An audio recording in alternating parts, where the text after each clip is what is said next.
Hello नमस्कार दोस्तों, आज आप सभी लोगों का हमारे YouTube चैनल हिंदी भी सुनील क्लासेस 23 में स्वागत है। आज हम आप लोगों को पढ़ाने जा रहे हैं विराम चिन्ह, क्योंकि विराम चिन्ह मैंने आप लोगों को एक पार्ट दे दिया था। फर्स्ट पार्ट में मैंने आप लोगों को पढ़ा दिए थे 4 विराम चिन्ह। 4 विराम चिन्ह मैंने आपको फर्स्ट पार्ट में पढ़ा दिया था, जो मैंने YouTube पे अपलोड कर दिया था। ठीक है, उसके बाद में आज हम, क्योंकि विराम चिन्हों की संख्या होती है 20, विराम चिन्हों की संख्या 20 होती है। ठीक है, ये आप लोग समझ लेना, क्योंकि क्वेश्चन बाय चांस नॉर्मल में ही यदि पूछ देता है तो आप लोग ये देखना कि विराम चिन्हों की संख्या 20 होती है। ठीक है, ना कि 18 या 20। तो मैंने आप लोगों को 4 जो विराम चिन्ह है वो पहली क्लास में पढ़ा दिया था। आज जो आप लोगों की क्लास होगी वो विराम चिन्ह की होगी। ठीक है, इसमें भी आप लोगों को जितने आगे के छूटे हैं, ठीक है, वो आप लोगों को हम विराम चिन्ह पढ़ाएंगे। ठीक है, तो हाँ बच्चा, याद रखना आप लोग, क्योंकि वैकेंसियाँ आने ही वाली हैं, ये आप समझ लेना। क्योंकि योगी सरकार बन गई। दूसरी बात, इस बार जो इस सरकार में जोर दिया जा रहा है शिक्षा पे।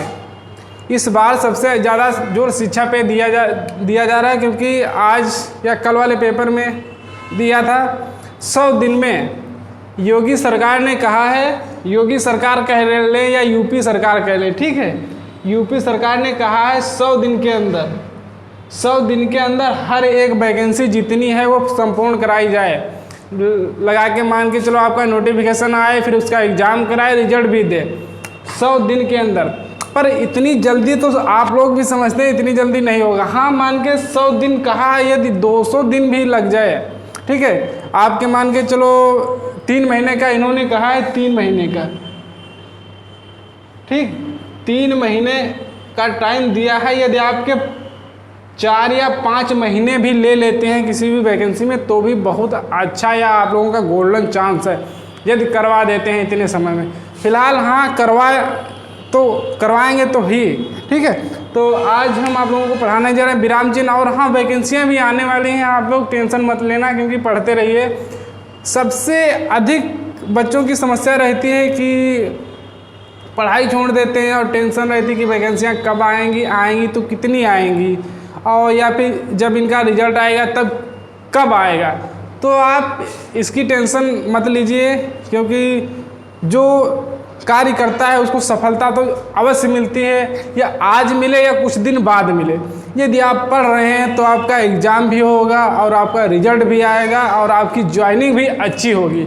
यदि आप अच्छी तरीके से क्लासें कर रहे हैं, किसी भी क्लास को आप देखें तो अच्छे ढंग से देखें। और हाँ, सबसे अच्छी ट्रिक जो है आप लोगों की पढ़ने की, तो आप ये मत समझें कि हम कितनी देर पढ़ें, ठीक है, कि कितनी देर पढ़ें तो हमारा सिलेक्शन होगा, या यूपीपी में कितनी देर पढ़ें, लेखपाल में कितनी देर पढ़ें।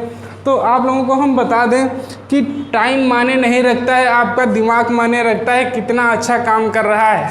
ठीक है, यदि किसी भी चैप्टर को हम पढ़ रहे हैं, या हिंदी हो, या आपकी रीजनिंग हो, या मैथ हो, या जीएस हो, किसी भी चैप्टर को यदि पढ़ रहे हैं हम लोग, ठीक है, तो उसमें आपका यदि माइंड बहुत अच्छा काम कर रहा है। हाँ, पढ़ते वक्त आप ये ध्यान रखें कि जिस भी चीज़ को पढ़ें फोकस बिल्कुल वहीं पे रखें। मैं आपसे ये नहीं कह रहा हूँ कि आप 3 घंटे पढ़ें, 4 घंटे पढ़ें, ठीक है, 5 घंटे पढ़ें।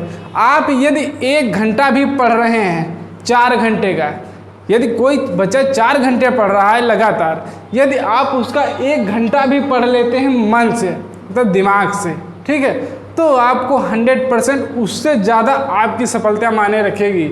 ये आप समझ लेना, क्योंकि बच्चा पढ़ता रहता है और ये नहीं देखता है कि मन में कुछ और सोचता है, मैथ लगा रहा है मन में कुछ और सोच रहा है, हिंदी पढ़ रहा है मन में कुछ और सोच रहा है। यदि मन ही आपका एक पास नहीं है तो फिर पढ़ाई से कोई मतलब नहीं है। और हाँ, चाहे जितना पढ़ो याद भी नहीं होता है, वो तो आप लोग प्रैक्टिस करके देख चुके हो। हाँ, एक बार प्रैक्टिस ये भी कर लेना, यदि आप 6 घंटे पढ़ रहे हैं, 7 घंटे पढ़ रहे हैं, उसमें सिर्फ आप 2 या 3 घंटे पढ़ना, 6 से 2 या 3 घंटे पढ़ना, पर आपका दिमाग एकाग्रित होना चाहिए, एक ही स्थान पे होना चाहिए।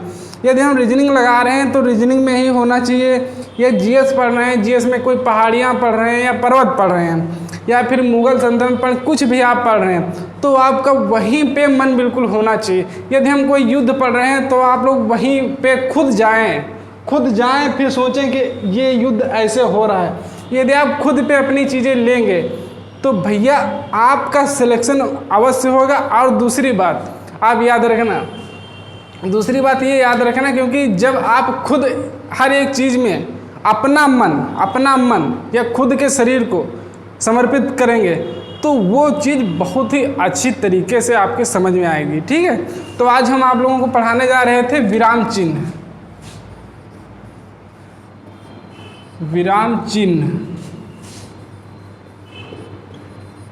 ठीक, विराम चिन्ह मैंने आप लोगों को पिछली क्लास में 4 विराम चिन्ह पढ़ा दिए थे जो काफ़ी ही इम्पॉर्टेंट विराम चिन्ह थे, मैंने आपको पिछली क्लास में दे दिए थे। उसके बाद में आगे चल के 16 विराम चिन्ह आ जाते हैं। तो 16 के 16 यदि क्लास बड़ी हो रही तो कोई बात नहीं, फिर भी हम आप लोगों को खींचने की कोशिश करेंगे। और हाँ, जब आप किसी भी सब्जेक्ट को पढ़ें एकाग्रित होकर पढ़ें। और आपकी वैकेंसियों की बात करें तो यूपीपी की भी आने वाली 26 हज़ार कुछ बोल रहे हैं, 26,084 पद या 86 पद कह रहे हैं। लेखपाल का भी एग्ज़ाम होने वाला है। ठीक है, लेखपाल का जो एग्ज़ाम होगा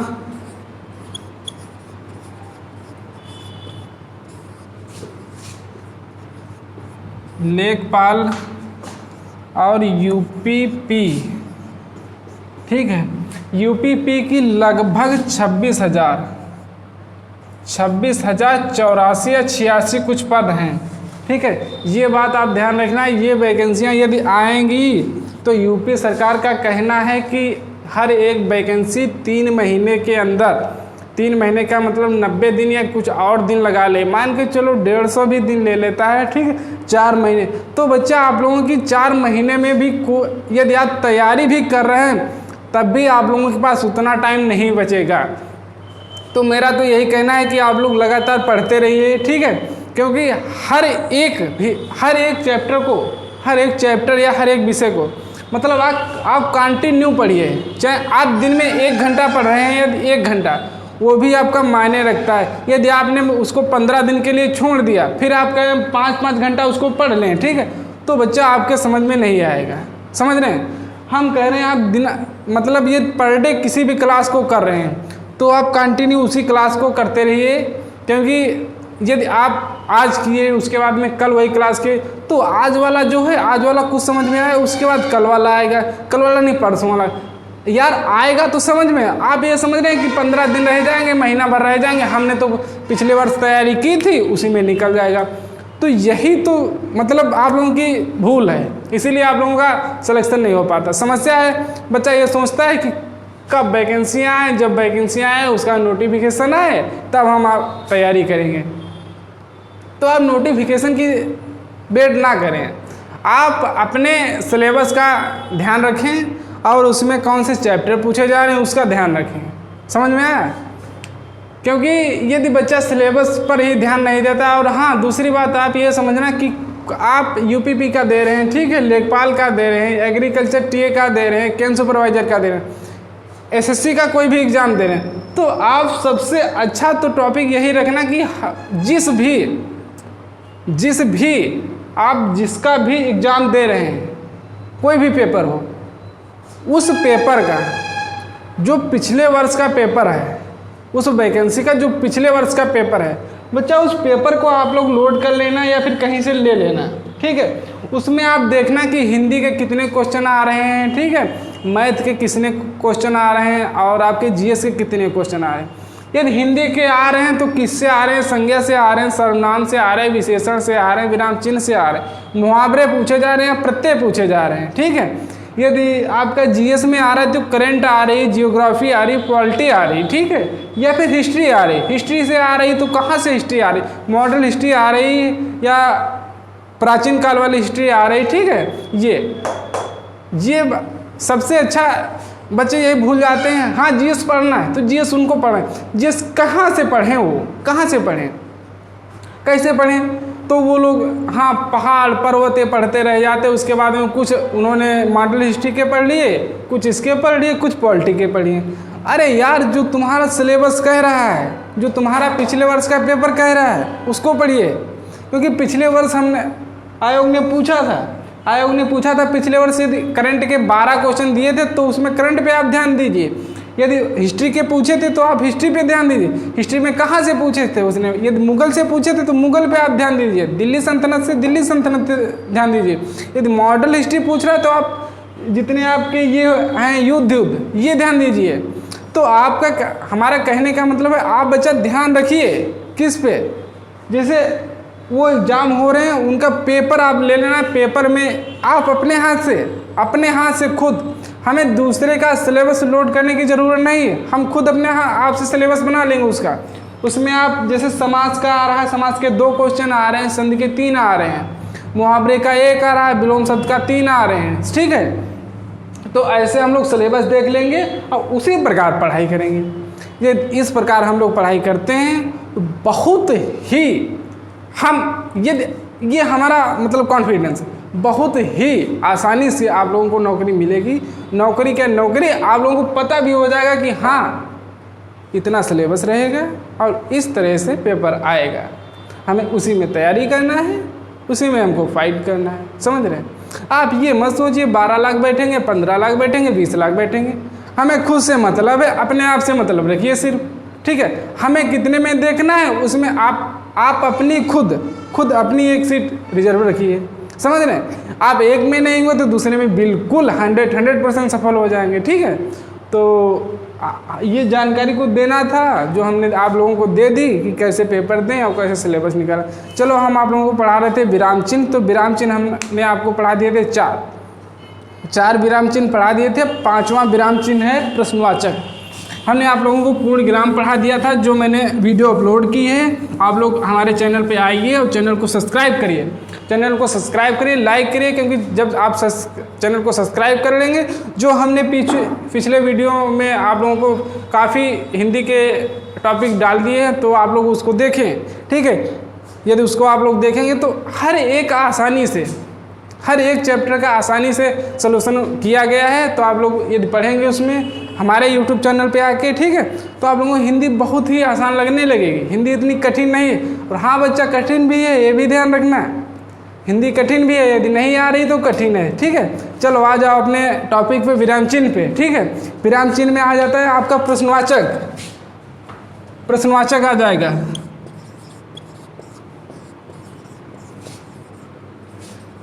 प्रश्नवाचक चिन्ह तो मैंने पिछले वीडियो में आप लोगों को पूर्ण विराम पढ़ा दिया था, ठीक है। विस्मय बोधक पढ़ा दिया था, अल्पविराम पढ़ा दिया था, अर्धविराम पढ़ा दिया था, ठीक है। तो आज प्रश्नवाचक चिन्ह में आप लोग, चिन्ह का भी बहुत महत्व होता है। चिन्ह आप हर एक उसमें चिन्ह लगाते जाना। हम आप लोगों को जितने भी पिछले वीडियो में विराम चिन्ह पढ़ाए थे मैंने आप लोगों को, उसमें मैंने चिन्ह पहले नंबर पे लगाए, तो आप लोग चिन्ह लगाते जाना, ठीक है। और हाँ, इसका मतलब क्या होता है, तो आप लोगों से कोई भी जैसे प्रश्न पूछता है, ठीक है, जब किसी वाक्य में प्रश्न पूछने का भाव होता है, इसका मतलब क्या होता है बच्चा, समझ रहे हैं आप, कि जब किसी वाक्य में प्रश्न पूछने का भाव होता है, भाव, जैसे आपका क्या नाम है, समझ रहे हैं, आपका क्या नाम है, लास्ट में आपका लग जाएगा कौन सा चिन्ह, ये प्रश्नवाचक चिन्ह, ठीक है। आपका क्या नाम है, इसमें लग जाएगा आपका प्रश्नवाचक चिन्ह। तो जैसे हमने पूछा था, बहुत ही मतलब आप लोगों के लिए हम एक क्वेश्चन करने जा रहे हैं, उसमें कहाँ पे लगेगा ये प्रश्नवाचक चिन्ह, तो आप लोग लगा के बताना, ठीक है। आपका मतलब जो क्वेश्चन है, मतलब क्वेश्चन नहीं, आपका जो, हाँ क्वेश्चन ही क्वेश्चन है, ठीक है। तुम्हारा नाम क्या है, तुम्हारा नाम क्या है, तो लास्ट में आपका लग जाएगा ये प्रश्नवाचक चिन्ह, ठीक है। तुम क्या खूब लगती हो, समझ रहे हो, तुम क्या खूब लगती हो, इसमें जब तुम क्या खूब लगती हो लास्ट में यदि आपका प्रश्नवाचक चिन्ह नहीं लगा तो आपका, ऐसे तो लिख देते हैं कोई बात नहीं, यदि किसी भी निबंध में लिखेंगे आप, यदि किसी भी निबंध में लिखेंगे या पेपर में आ गया तो आपका गलत माना जाएगा, ठीक है।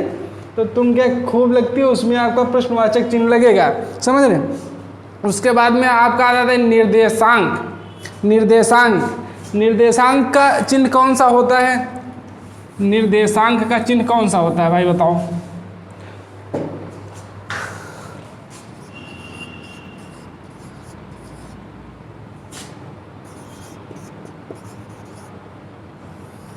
निर्देशांक, ठीक है। निर्देशांक का चिन्ह होता है ये होता है। इसका मतलब क्या होता है, इस वाले चिन्ह का मतलब क्या होता है, समझ रहे हैं? जब किसी नाटक या कहानी में पात्र को प्रस्तुत करना होता है। आपने जब 9th में होंगे, आप फर्स्ट ईयर में होंगे, इंटर में होंगे, ठीक है, तब आप एक पैराग्राफ, यदि क्वेश्चन मतलब पैराग्राफ नहीं, पद लिखते होंगे या पढ़ते होंगे, ठीक है। पद में लास्ट में लिखा होता है, जब पूरा आपका पद्यांश खत्म हो जाता है, लास्ट में ये वाला निर्देशांक चिन्ह लगा होता है, उसके लास्ट में इधर लिखा होता है कवि या पात्र का नाम, ठीक है। इसी प्रकार जैसे रमेश उसे कुछ कहो, रमेश उसे कुछ ना कहो, ठीक है। हमने लिख दिया रमेश, हमने लिखा यहाँ पे रमेश उसे कुछ ना कहो, ठीक है। तो रमेश उसे कुछ ना कहो, यहाँ से अलग हो रहा है ये, ठीक है। तो आप यहाँ पे लगाएंगे निर्देशांक चिन्ह, यहाँ पे आपका लग जाएगा निर्देशांक। ऐसे कुछ जिस प्रकार होते हैं, जैसे यह चिन्ह उदाहरण के बाद प्रयोग किया जाता है। उदाहरण जैसे किसी भी चीज़ का उदाहरण देना हो, ठीक है। जैसे मैंने देखा इलाहाबाद के पथ पर, ये किसकी रचना है? मैंने देखा इलाहाबाद के पथ पर वह तोड़ती पत्थर। मैंने देखा इलाहाबाद के पथ पर तोड़ती पत्थर, ये किसकी रचना है? ये किसकी रचना है, ठीक है। तो आप ये रचना है निराला की, यहाँ पे ऐसे लिखा जाएगा तो योजक चिन्ह लगेगा।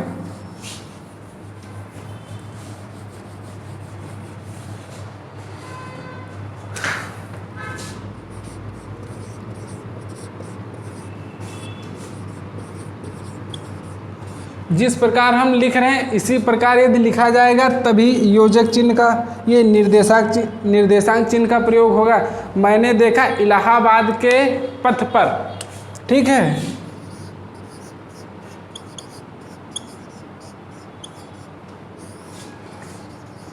इलाहाबाद के पथ पर, ठीक है। मैंने देखा इलाहाबाद के पथ, वह तोड़ती पत्थर, वह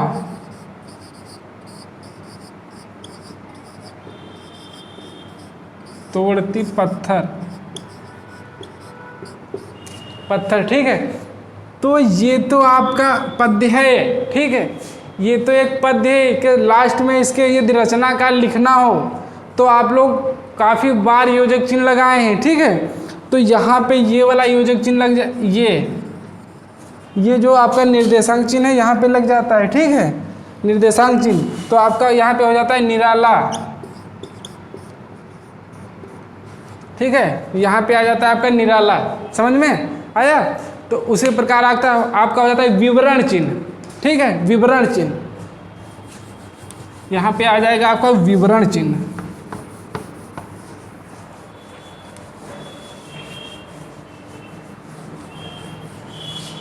चार, 5, 6 हो गए। 7वें नंबर पे आ जाता है आपका विवरण।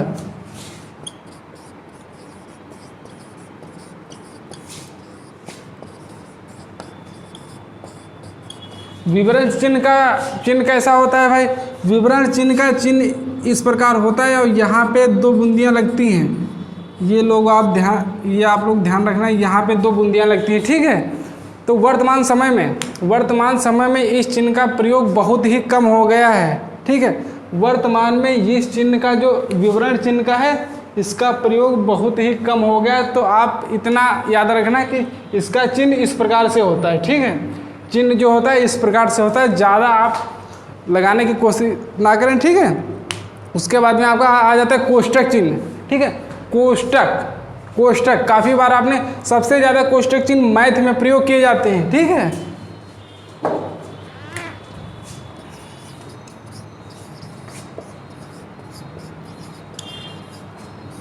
कोष्टक चिन्ह, ठीक है। कोष्टक चिन्ह सबसे अधिक, यदि किसी सब्जेक्ट में प्रयोग किए जाते हैं तो मैथ में प्रयोग किए जाते हैं, ठीक है। वो किस प्रकार प्रयोग, कोई तो कोष्ठक इस प्रकार के होते हैं, ठीक है, इस प्रकार के, कोई कोष्ठक इस प्रकार के होते हैं, ठीक है, ये 2 प्रकार के हो गए। उसके बाद में कोई तो आ जाते हैं इस प्रकार के, ठीक है। ऐसे भी कोष्ठक चिन्हों का प्रयोग होता है, और कोष्ठक चिन्हों का प्रयोग किस जगह पे होता है, ठीक है। तो आप ध्यान रखना, जब किसी वाक्य में किसी शब्द का कोई विशेषण या समान अर्थ दिया जाता है, यदि आप एक सेंटेंस पूरा लिख रहे हैं यहाँ से यहाँ तक, यदि उसके अंदर कोई मेन काम हो रहा है या कोई विशेषण है या फिर जिसका मेन काम है, उसके अंदर हम लोग इस कोष्ठक चिन्ह का प्रयोग कर देते हैं, ठीक है। इस कोष्ठक चिन्ह का प्रयोग कर देते हैं तो आप लोग उसको हेडलाइन बना के मतलब लिख देते हैं कि हाँ ये इसमें इम्पॉर्टेंट है। जैसे हम आप लोगों को लिख के बता रहे हैं कि किस प्रकार ये प्रयोग किया जाता है।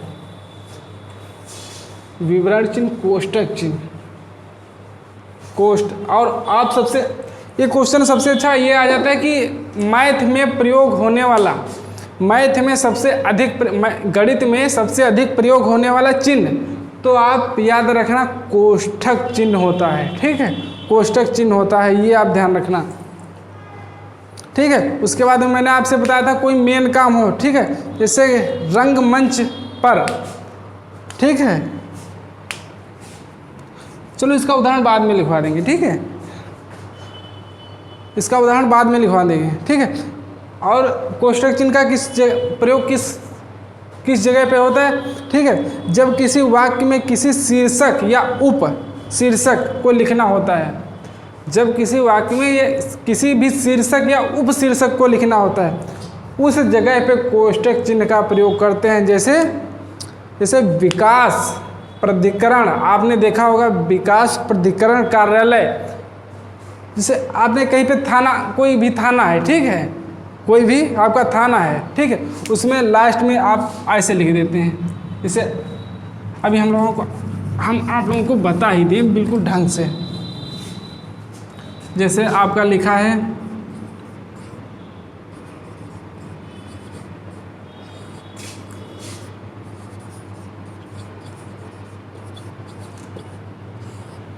ठीक है,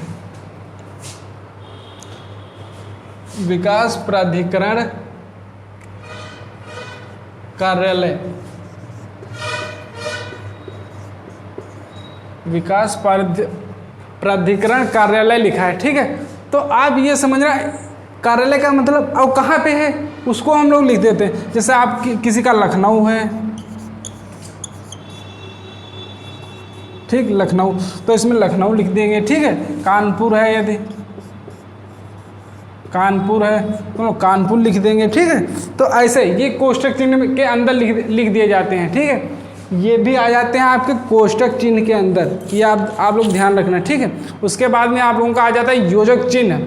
हमने पहले आपको बताया था निर्देशांक, इसके पहले मैंने आपको पढ़ाया था निर्देशांक 7वें नंबर पे, ठीक है। उसी प्रकार आ जाता है आपका योजक चिन्ह, ठीक है। योजक चिन्ह जो निर्देशांक चिन्ह होता है उससे छोटा होता है, उससे छोटा होता है। आपका 9 नंबर पे आ जाता है योजक चिन्ह।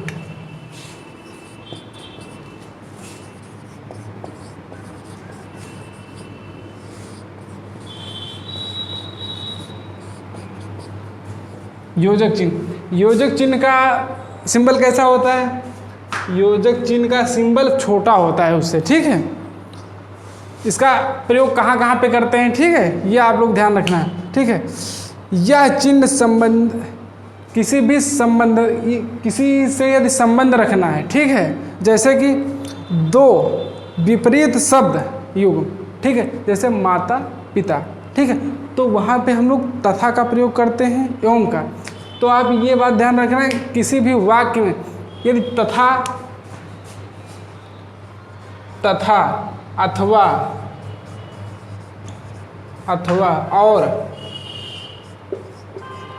और ये आप 3 शब्द याद रखना। यदि किसी भी वाक्य के अंदर तथा और अथवा, ठीक है, ये यदि हमें ना लगाना हो तो उसके बीच में योजक चिन्ह लगा देते हैं। ठीक है, कैसे लगाते हैं, कैसे लगाते हैं आप लोगों को अभी बताएं। देखो, जैसे आपने समास में पढ़ा था, समास में आप लोगों ने पढ़ा था जैसे माता, ठीक है,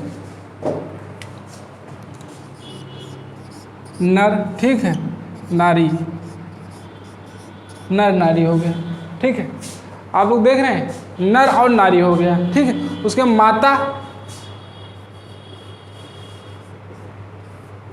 माता पिता हो गया।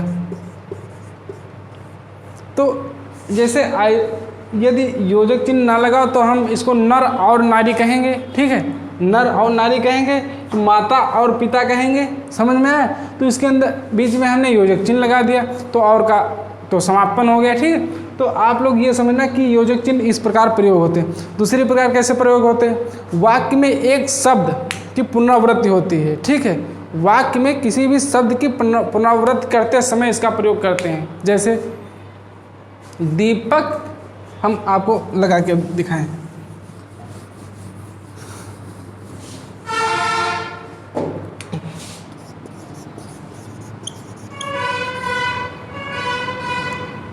दीपक है, दीपक, तिल, ठीक, तिल कर जलता है। ठीक है, दीपक तिल तिल कर जलता है। समझ में आया? दीपक तिल तिल कर जलता है। तो आप ये देख रहे हैं बीच में योजक चिन्ह लगा है। समझ में आया? ये आप देख रहे हैं बीच में योजक चिन्ह लगा है। तो इसी प्रकार काफ़ी, जैसे हम किसी भी दिनांक को लिखते हैं, यदि कोई भी दिनांक लिखनी हो उसके अंदर हम लोग इस चिन्ह का प्रयोग कर देते हैं, योजक चिन्ह का प्रयोग।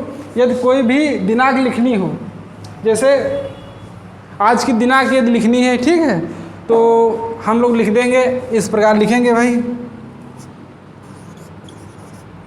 29/03/2022।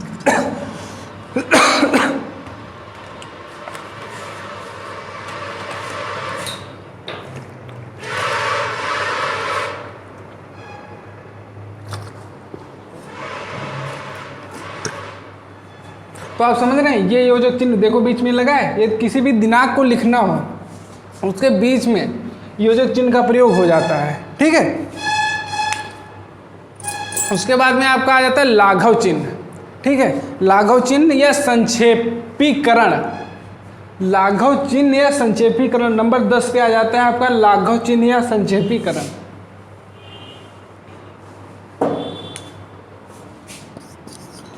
नंबर 10 पे आ जाता है आपका लाघव या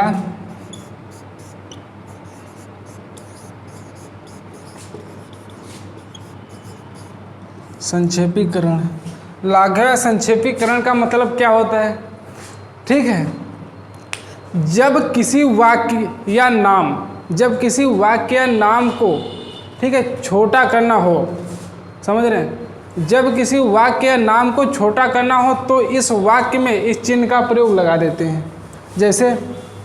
जैसे भाई लाघव का मतलब होता है छोटा करना, हमने अभी आप लोगों को बताया। ठीक है, तो इसका चिन्ह जैसे आपकी मान के चलो इतने समय जो पार्टियां चल रही हैं, तो सबसे पहले हम आप लोगों को इस पार्टी के माध्यम से बताएं।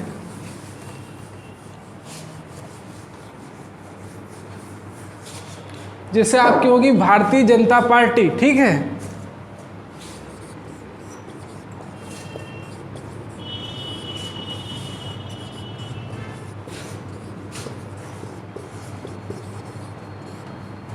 भारतीय जनता पार्टी हमने इतना बड़ा लिखा। लाघव का मतलब होता है किसी भी शब्द या नाम को छोटा करना। ठीक है, तो इसको हम इस प्रकार भी लिख सकते हैं। ठीक है, इसको हम इस प्रकार तो लिख सकते हैं। ये भी तो आपका भारतीय जनता पार्टी ही पढ़ा जाएगा। समझ में आया? यदि कोई भी समाजवादी पार्टी का है तो उसको समाजवादी पार्टी में भी इसी प्रकार से लिखा जाएगा। समझ में आया? तो आप लाघव चिन्ह का मतलब होता है किसी भी शब्दांश को छोटा करना। छोटा करने का मतलब उसके बाद में ये चिन्ह लगा दें हम, उसका पहला अक्षर लिख के ये वाला चिन्ह लगा दें तो आपका बन जाता है।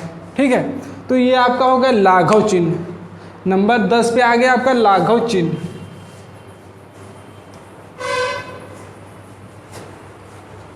उसके बाद आपका आ जाता है 11 नंबर पे आ जाता है पुनरुक्ति।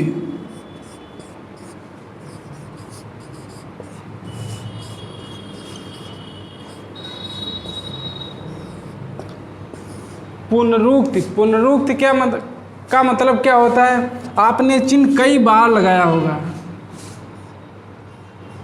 पर आप लोगों को चिन्ह का मतलब नहीं, नाम नहीं मालूम है कि ये कौन सा चिन्ह है। ये आप लोगों ने चिन्ह कई बार लगाया होगा, पर आप लोगों को इसका मतलब नाम नहीं मालूम है कि इसका नाम क्या होता है। ठीक है, तो इस चिन्ह का प्रयोग किस प्रकार करते हैं? यह चिन्ह किसी भी शब्द को, यह चिन्ह जो पुनरुक्त शब्द होता है, किसी भी शब्द को दोबारा ना लिखना पड़े। जैसे कोई भी शब्द मैंने ऊपर लिख दिया, उसके नीचे भी वही शब्द लिखना है, तो आप उस शब्द को दोबारा ना लिखें। उसके लिए हम लोग उसके नीचे पहला शब्द जो होता है उसको लिख देंगे, उसके नीचे जितनी भी लाइनें होंगी उसके नीचे हम ये वाला चिन्ह लगा देंगे, तो आपका पढ़ा वही जाएगा जो ऊपर लिखा है।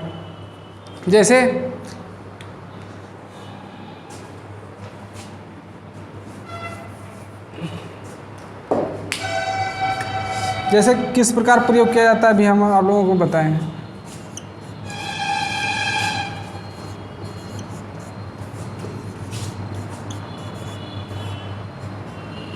डॉक्टर उमाकांत, ठीक है, डॉक्टर उमाकांत, समझ लें।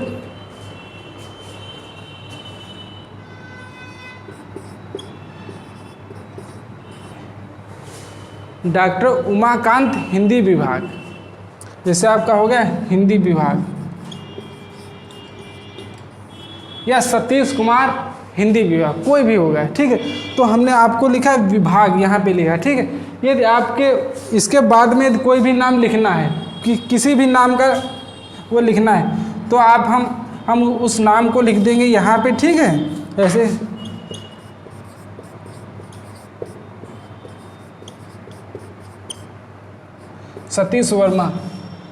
सतीश वर्मा के बाद में ये वाले चिन्ह जो हैं हम लगा देंगे। ठीक है, यदि उसके नीचे ये चिन्ह लगा देंगे तो आपका पढ़ा वही जाएगा जो इसके नीचे इसके आगे लिखा था हिंदी विभाग।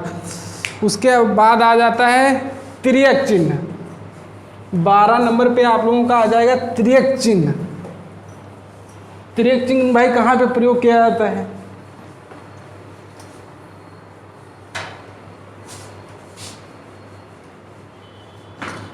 जो आपका तिर्यक चिन्ह होता है, तिर्यक चिन्ह, ठीक है, वो किस जगह पे प्रयोग किया जाता है?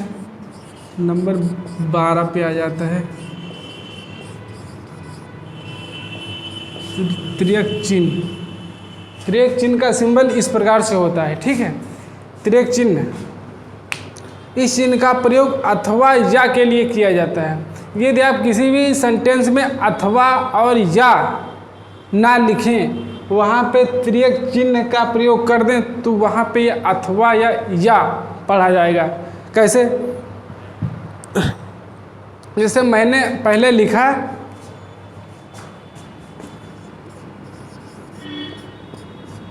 राधा या श्याम, ठीक है, राधा या श्याम घर जाएंगे।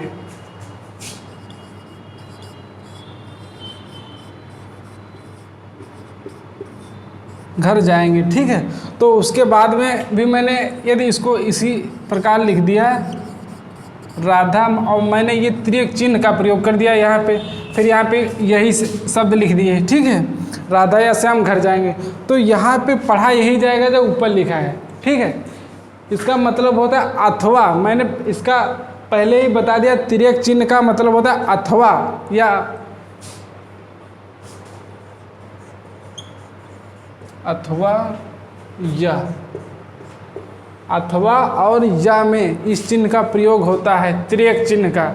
नंबर 12 पे आ जाता है आपका तिर्यक चिन्ह। ठीक है, उसका त्रुटि सूचक, आपने पढ़ा होगा त्रुटि सूचक चिन्ह। और हाँ, ये जो तिर्यक चिन्ह होता है इसको डेट में भी प्रयोग किया जाता है। यदि आप लोग डेट डाल रहे हैं, कोई भी डेट यदि डालनी है, जैसे मैंने जो तिर्यक चिन्ह था, तिर्यक चिन्ह, यदि कोई भी डेट डालनी है, ठीक है, उसमें भी इस चिन्ह का प्रयोग करते हैं। ये देखो, तिर्यक चिन्ह का प्रयोग किसी भी डेट में डालने के लिए भी इस चिन्ह का प्रयोग करते हैं, तिर्यक चिन्ह का। पर तिर्यक चिन्ह लगा तो भन्न से देते हैं हम लोग, पर इसका नाम नहीं मालूम है कि नाम क्या होता है। तो आप लोगों को इसीलिए हम बता रहे हैं कि किस प्रकार से, कहाँ पर और किस स्थान पे इन चिन्हों का प्रयोग किया जाता है। उसके बाद में आप लोगों का आ जाता है त्रुटि, त्रुटि सूचक। त्रुटि सूचक चिन्ह क्या होता है? आपने कई बार चिन्ह लगाया होगा, कई बार आपने त्रुटि सूचक जो चिन्ह है वो लगाया होगा। 13 पे आ जाता है आपका त्रुटि सूचक।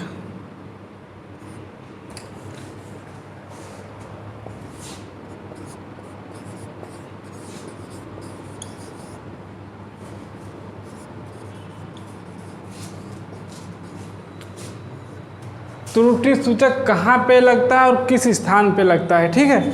जो त्रुटि सूचक होता है वो इस प्रकार का चिन्ह होता है।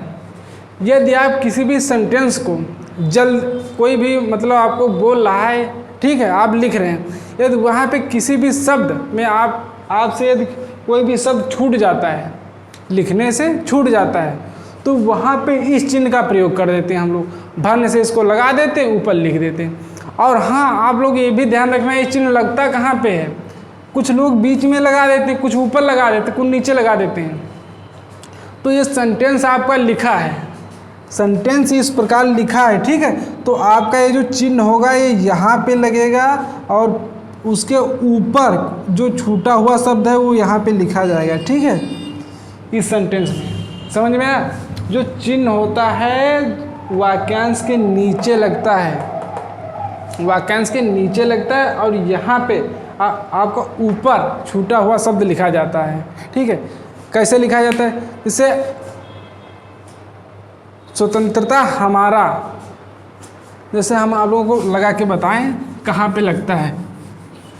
त्रुटि सूचक चिन्ह,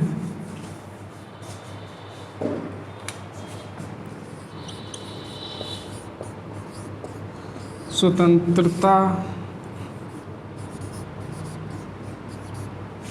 हमारा,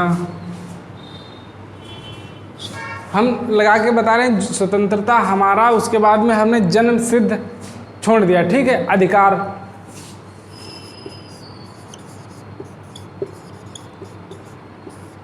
अधिकार है, ठीक है, स्वतंत्रता हमारा अधिकार है। तो हम इसमें हमारा छूट गया है तो हम यहाँ पे लगाएंगे चिन्ह, ठीक है, यहाँ पे चिन्ह लगाएंगे और ऊपर लिखेंगे, ऊपर क्या छूटा है, ठीक है, जन्म सिद्ध।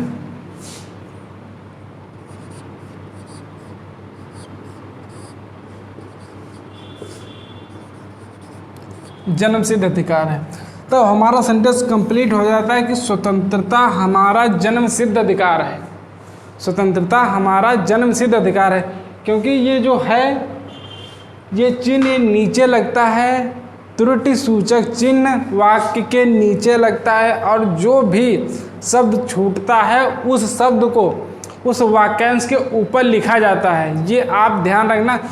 कोई बच्चे ये वाला चिन्ह यहाँ पे लगा देते हैं और नीचे जगह देख के नीचे लिख देते हैं। यदि आप किसी भी एग्ज़ाम में यदि हिंदी का निबंध लिख रहे हैं, सबसे ज़्यादा निबंध में इन चिन्हों का प्रयोग या एग्जामिनर इनको देखता है, क्योंकि उसमें त्रुटिवाचक चिन्ह का प्रयोग वो देख लेता है कि बच्चे ने नीचे लगाया ऊपर।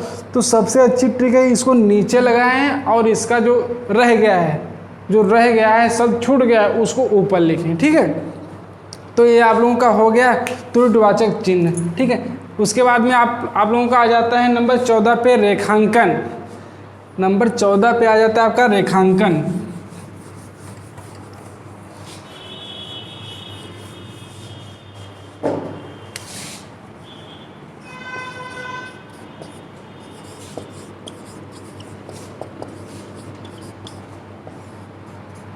रेखांकन। रेखांकन का चिन्ह जो होता है योजक चिन्ह की तरह होता है, पर ये बड़ा होता है। योजक चिन्ह की तरह होता है, पर ये चिन्ह जो होता है बड़ा होता है। इसका प्रयोग कहाँ होता है? जब किसी वाक्य में किसी शब्द का वाक्यांश, शब्द या वाक्यांश को विशेष रूप में प्रस्तुत किया जाए।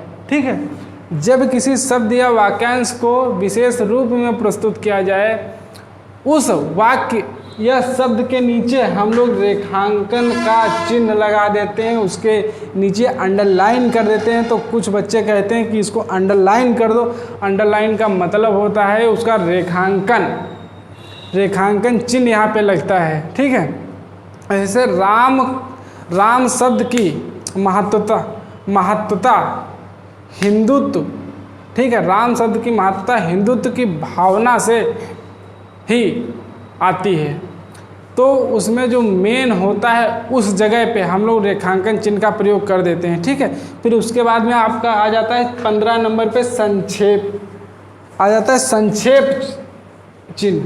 ठीक है, संक्षेपीकरण दूसरा था और संक्षेप सूचक दूसरा है।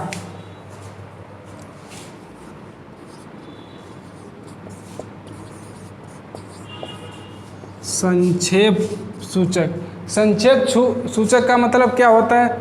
ठीक है, संक्षेप सूचक ये शब्द होता है, जैसे हमने दोहा लिखा। ठीक है, आप लोगों ने फर्स्ट ईयर इंटर में जब पेपर आता होगा तो आपके पहले के कुछ अक्षर लिख देता है दोहा के।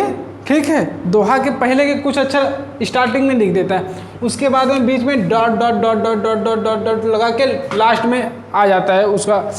जैसे आपका दोहा रहीमन पानी राखिए, बिन पानी सब सून, पानी गए उबरे मोती मानी चून। ठीक है, तो सबसे पहले यहाँ पे वो लिख देगा ऐसे रहीमन, उसके बाद में dot dot dot dot dot dot dot dot dot dot करके यहाँ पे लिख देगा चून। ठीक है, यहाँ पे लिख देगा चून। उसके बाद में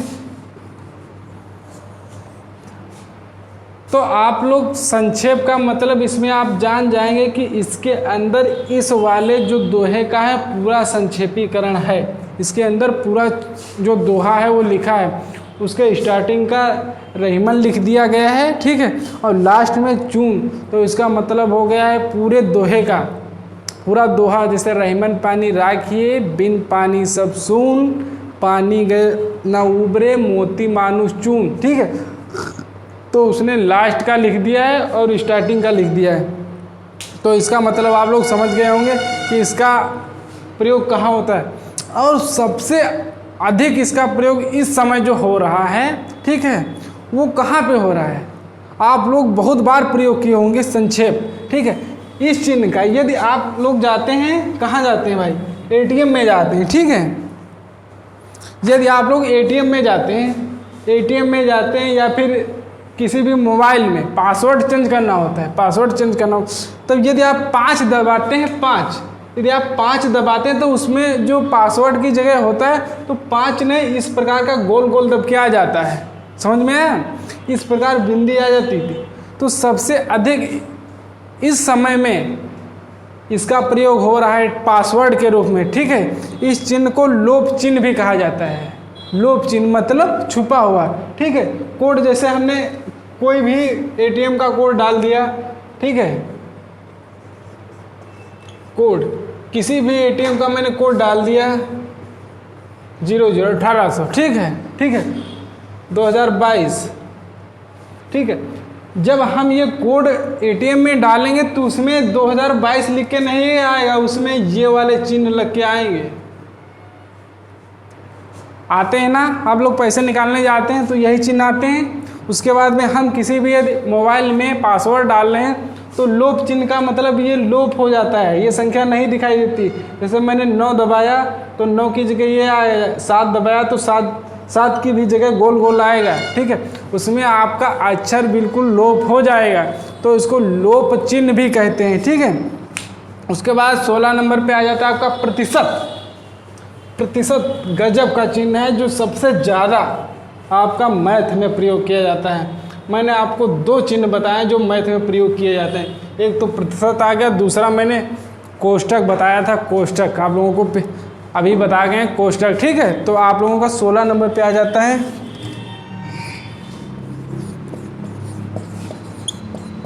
प्रतिशत। प्रतिशत का चिन्ह ये होता है, प्रतिशत का मतलब तो आप लोग समझ गए होंगे किस प्रकार से इसका मतलब प्रयोग और कहाँ पे किया जाता है। जैसे कुछ कक्षा में 75% बच्चे की उपस्थिति है, मैंने कहा इस कक्षा में 20% बच्चों की उपस्थिति है, इस कक्षा में 95% मतलब इस कक्षा में लिख के बताएं भाई आप लोगों को।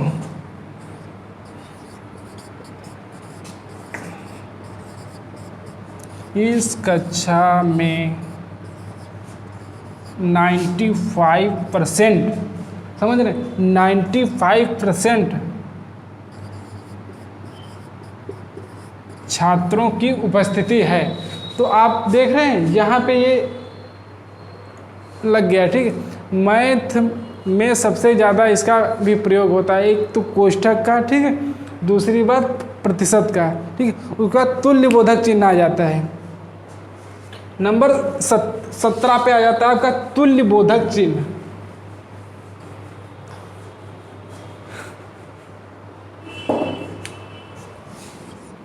सत्रह नंबर पे आ जाता है आपका तुल्यता बोधक, ठीक है।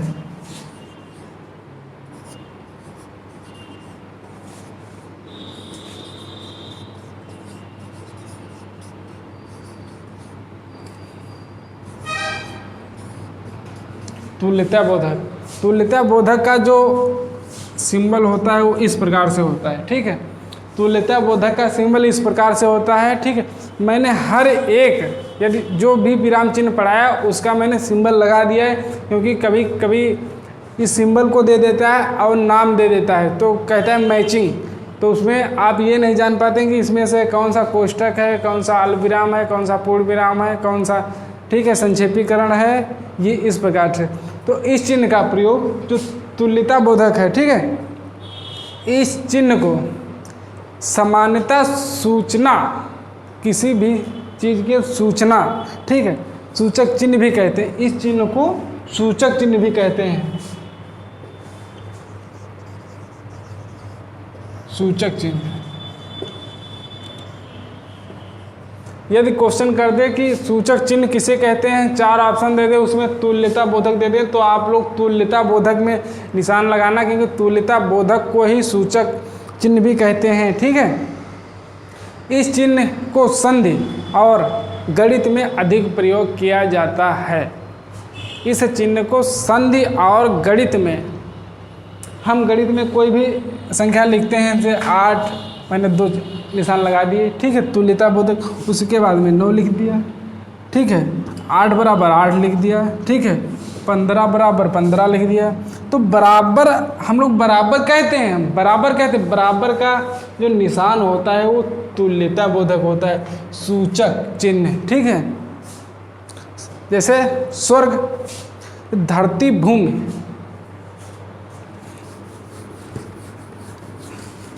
जैसे हमने लिखा धरती, भूमि, जो चीज़ धरती है वही भूमि है, ठीक है।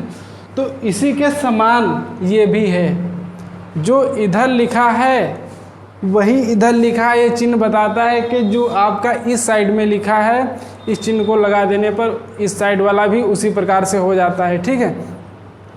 उसके बाद में 18 नंबर पे आ जाता है उद्धरण चिन्ह।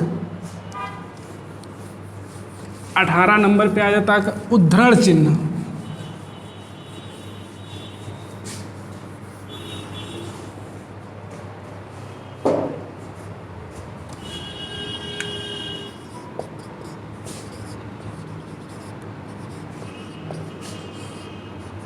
उद्धरण चिन्ह नंबर 18 पे आ जाता है उद्धरण चिन्ह।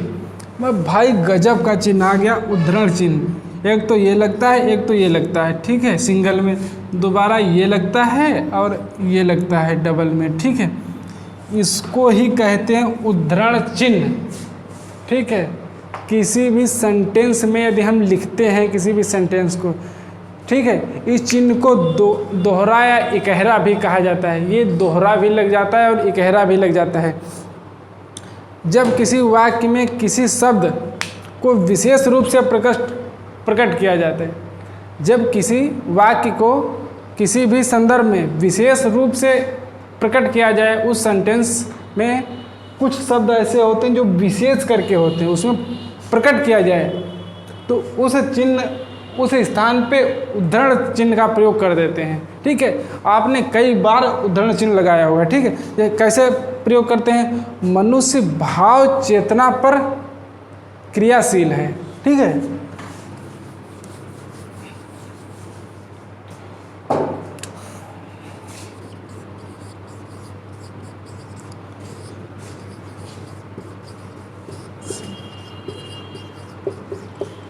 चेतना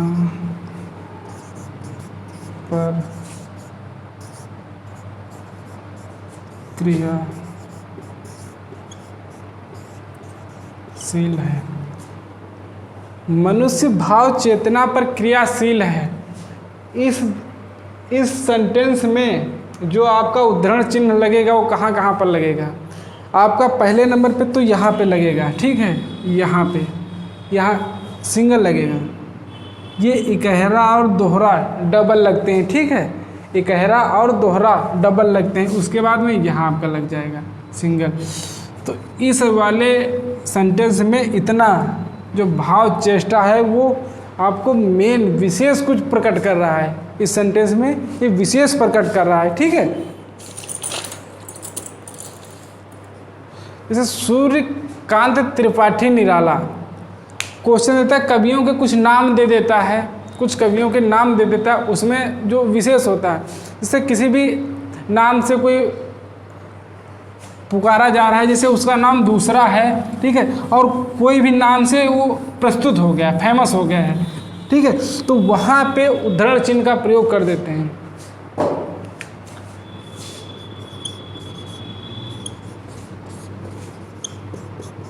सूर्यकांत त्रिपाठी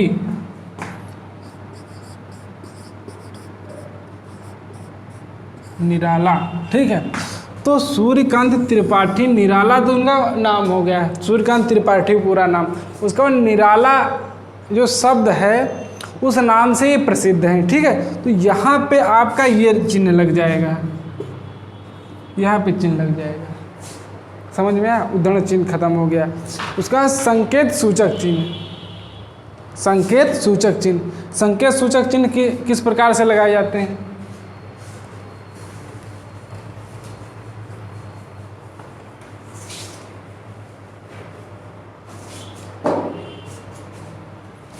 नंबर 19, संकेत सूचक चिन्ह। ठीक है, संकेत सूचक चिन्ह देखो इस प्रकार भी लगते हैं, डॉट डॉट करके। ठीक है, इस प्रकार लगते हैं। उसके बाद में इस प्रकार भी बनाए जाते हैं, इस प्रकार भी बनते हैं। ठीक है, इस प्रकार भी बनते हैं। उसके बाद में इस प्रकार भी बनते हैं। ये आपके संकेत, ठीक है, ये आपके संकेतिक चिन्ह हैं। ठीक है, जब किसी लेखन में विशेष को प्रकट या लिखा जाए, प्रकट किया जाए या लिखा जाए, तो वहाँ पे इस चिन्ह का प्रयोग करते हैं। उसके बाद में आप लोगों का आ जाता है लास्ट नंबर पे 20, समाप्ति चिन्ह। समाप्ति चिन्ह, समाप्ति चिन्ह सबसे ज़्यादा जो कोई लगाता है निबंध के लास्ट में लिखा जाता है समाप्ति चिन्ह। 20 नंबर पे आ जाता है आपका समाप्ति चिन्ह।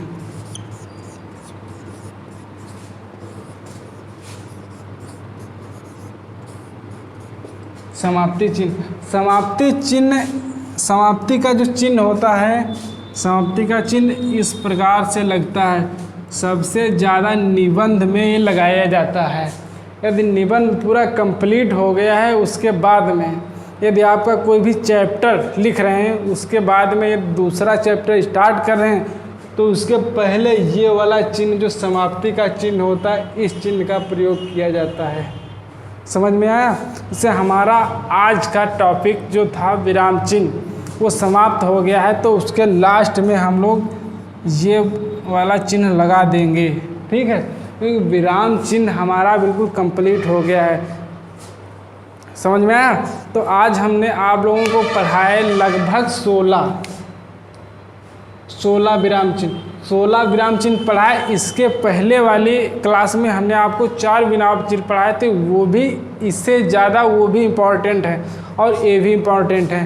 तो आप लोग ये समझना कि विराम चिन्ह कंप्लीट हो गए, बिल्कुल बिल्कुल कंप्लीट। यदि आप क्लास देख रहे हैं विराम चिन्ह की, तो सबसे ज़बरदस्त ये क्लास है आप लोगों की हिंदी में विराम चिन्ह की।